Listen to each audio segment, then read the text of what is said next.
हाय, मेरा नाम अविनाश है और मैं दिल्ली नजफगढ़ का रहने वाला हूँ। दोस्ती दोस्ती जैसी चीज है कि जिसके पर आप आँख बंद करके भरोसा करते हो। मेरा भी एक खास मित्र, बोले तो मेरा बेस्ट फ्रेंड, दोस्त, मेरा भाई, बंधु, सब कुछ कह लो, उसका नाम रवि था। रवि और मैं बचपन से बात से, जब हम 5th क्लास में हम मिले थे, 8th से लेकर 12th से लेकर ग्रेजुएशन हमने इकट्ठा करी। हमने सेम टीम चॉइस करी थी, कॉमर्स। मैं भी कॉमर्स से था, वो भी, रवि भी कॉमर्स से था। बट एक बार हम, हमारे दो दोस्त और अंकुश और अमित, मैं, रवि, अंकुश और अमित, हम मिले। बहुत टाइम बाद ये दोनों हमसे मिले थे। बट हमारी किसी बात को लेके झगड़ा हो गया। झगड़ा किस बात को लेके हुआ तो एकदम नॉर्मल सी बात थी कि तुम टाइम पर क्यों नहीं कूदते। मैंने रवि को बोला, यार यार रवि, क्या है तू हमेशा ऐसा ही करता है, तू हमेशा का ही देर लगाता है। रवि ने गुस्से में बोला, अबे तो क्या हो गया, 10 मिनट 15 मिनट वेट कर दीजिए। तो मैं बोला, 10 15 मिनट तो मैं हमेशा करता हूँ तेरे लिए वेट, लेकिन इस बार तू आधा घंटा लेट है, मेरे पैरों में दर्द हो गया। मैंने रवि को बोला, रवि ने बात अपनी ईगो पे ले ली, हमारी बातचीत वहाँ खत्म हो गई। अंकुश और अमित ने बहुत कोशिश करी कि सब कुछ ठीक हो जाए, बट कुछ ठीक नहीं हुआ।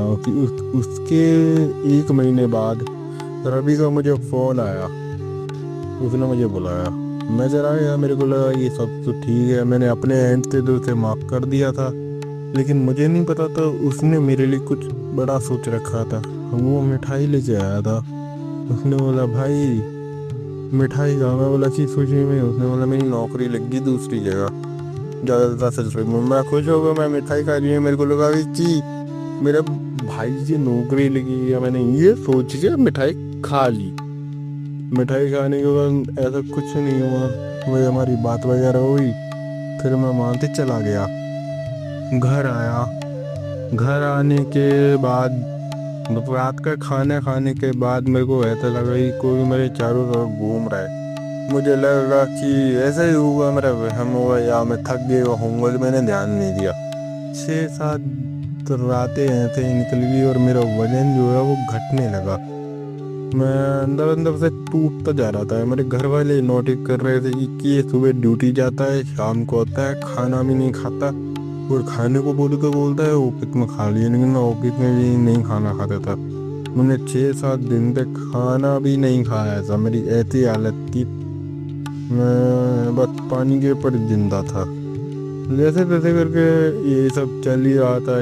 इसी टाइम पे रवि का मेरे को एक बार फोन आया। रवि ने मुझे फिर मिलने के लिए बुलाया। इस बार रवि घर से टिफिन में कुछ लेके आया था। हाँ, वो चाउमीन टाइप ऑफ कुछ लेके आया था। मुझे इतना अच्छे से याद नहीं, क्योंकि ये कहानी 2017 की है। वो लेके आया, मैंने 6 7 रात पे कुछ नहीं खाया था, लेकिन जैसे ही मैंने उसकी चाउमीन जैसी वो चीज़ देखी, मेरा अंदर से कीड़ा जाग गया, मुझे खाना है। रवि ने मुझे दे दिया, मैंने खा लिया। फिर उस रात मेरे घर में मेरी मम्मी को कुछ साया दिखा। मम्मी ने चिल्लाया, पापा को बताया, पापा को भी साया दिखा, लेकिन पापा ने सोचा रात हो गई है, ये वह मौका। ऑब्वियस सी बात है, हर पापा मम्मी ऐसा ही सोचेंगे, खासकर डैड। तो उस बात पर ध्यान नहीं दिया, मम्मी बोलती रह गई, लेकिन नहीं। तो मेरा छोटा भैया लक्ष्य लक्ष्य के कमरे से चीखने की आवाज आई, सारे वहाँ भागे, मैं भी आ गया। तो उसने बोले, मैंने एक औरत को देखा है, वो मेरी छाती पे बैठी हुई थी। मैं बोला कि तूने कोई सपना देख लिया होगा? पापा नहीं बोला, लेकिन मम्मी ने बोला कि नहीं, ऐसा नहीं हो सकता, मैंने देखा है और आपने भी देखा है। मम्मी ने मेरे पापा का बोला। पापा भी लाइक, पापा मेरे को नहीं मानना, मैं भी नहीं मान रहा था। लक्ष्य और मम्मी बार बार बोल रहे थे, नहीं जी हमने देखा है कुछ, बट स्टिल हमने यकीन नहीं किया उन बातों पे। ऐसे ही 2 3 रातें निकल गई। पापा को भी ऐसा लगता कि कोई उनके पैर के नाखून खींच रहा है, बहुत ज़्यादा दर्द होता है। मम्मी को ऐसा लगता है कि कोई उनके बाल नोचने की कोशिश कर रहा है, लेकिन मम्मी जाती झपड़ती तो कोई नहीं होता वहाँ पे। ऐसे ऐसे करते करते हमारी दिनचर्या निकल रही थी।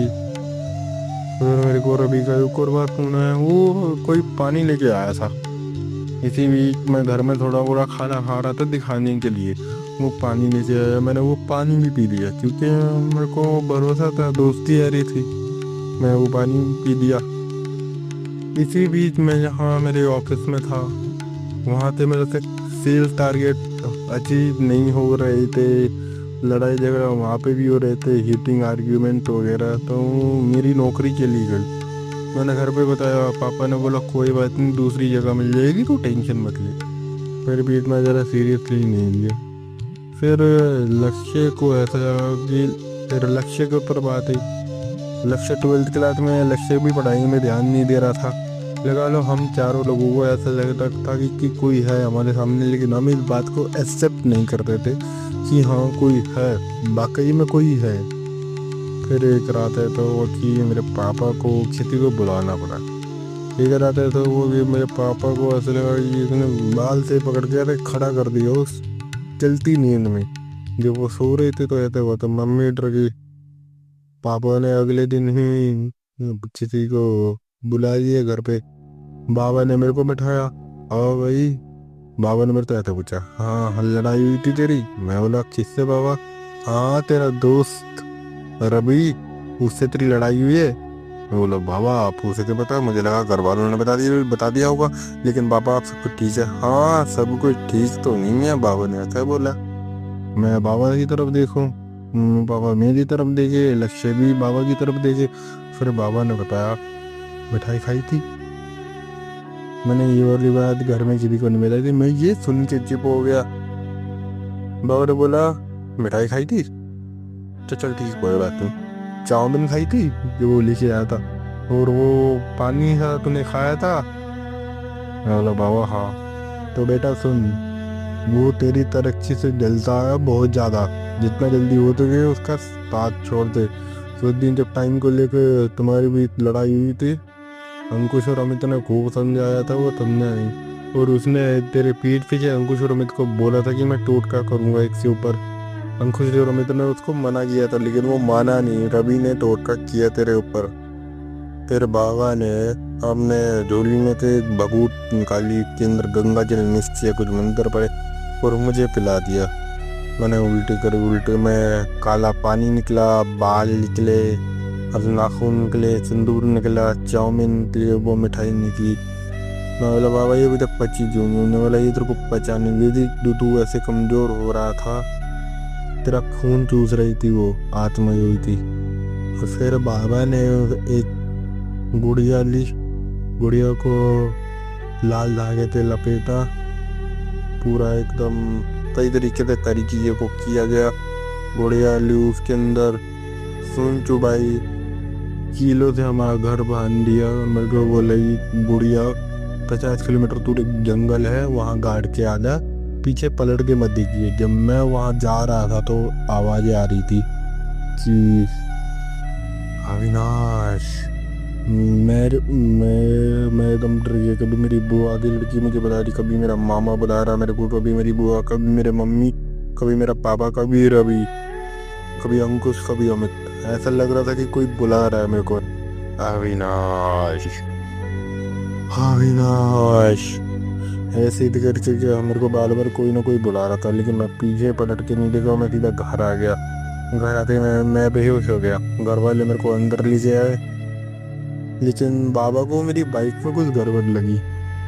बाबा ने बाइक की तरफ आके देखा तो हेडलाइट के अंदर कुछ था। बाबा ने पापा को बुलाया, पापा के पास कुछ टूल थे, प्लास पीसीस वगैरह। उन्होंने मेरी बाइक का सामने से हेडलाइट खोला। हेडलाइट के अंदर एक काला सा पोटली थी, लाल कलर की एक पोटली थी। उस पोटली के अंदर नाखून, सिंदूर, बाल और छोटी सी गुड़िया और एक मंत्र। पापा डर गए। बाबा ने उसको भी स्टार्ट करी। बाबा उसको अपने साथ ले गए। बाइक को बोले बाइक को मैं उतार कर दिया हूँ, इस बाइक को जल्दी से जल्दी बेच दो। अगले दिन मेरे को सारी बातें बताई गई और बोला कि ऐसे थे बात है। उस दिन के बाद से मेरे को रवि तो खैर कभी दिखा नहीं, बट अंकुश और अमित को मैंने उनके सामने से मेरे को फ़ोन आया, अंकुश और अमित को, वो बोले भाई ये तेरे बात थी। तो मैं बोला यार जब तुमने बताया नहीं, जब मेरी तबीयत बहुत ज़्यादा ख़राब थी, मेरे मरने के हाल थे, तब तक तुमने बताया नहीं। अब तुम किस बेसिस पे आके मेरे को ये सब बता रहे हो? Why bro, why are you telling? Ankush और अमित बोले यार हमें पहले बता देना चाहिए था, लेकिन हमसे गलती हो गई। तो अंकुश बोला याद है अमित तेरी बाइक लेके गया था। अमित अमित अमित ने बोला मैं कब लेके गया था? अरे हाँ थोड़ी वो रवि तेरी बाइक लेके गया था। हाँ मुझे याद है लड़ाई के बाद। सॉरी लड़ाई से पहले मेरी बाइक उसके पास थी, तो उसने किसी बाबा के जगह तेरी बाइक में टोटका लगवा दिया था। हाँ वो बाबा ने निकाल दिया वो वाला टोटका। अब तुम अपने रास्ते में अपने रास्ते। पालो हरामी हो, तुम्हें सब पता था फिर भी तुमने कुछ नहीं बताया। तुम दोस्त नहीं हो। आज ये बात ना मुझे फोन करना ना मेरे को मिलना। अब ना वो मिलते ना वो, ना मैं उनसे मिलता। मेरी शादी हो गई है, 2 बच्चे हैं, लेकिन मोनो भाई आज भी मैं उन चीज़ों को याद करता हूँ ना, सच बता रहा हूँ मेरी रूह कांप जाती है।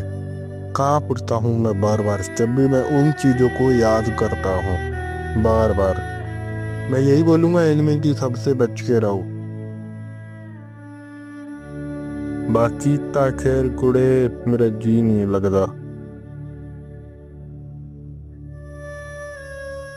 उम्मीद है आपको नाइटमेयर एक्सक्लूसिव का आज का सफर पसंद आया होगा।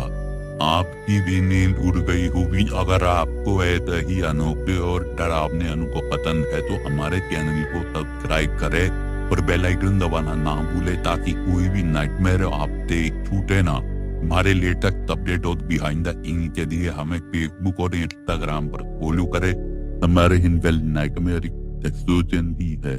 मिलते हैं अगले सफर में, तब तक अपने आस पास के अंधेरे से बच कर रहना।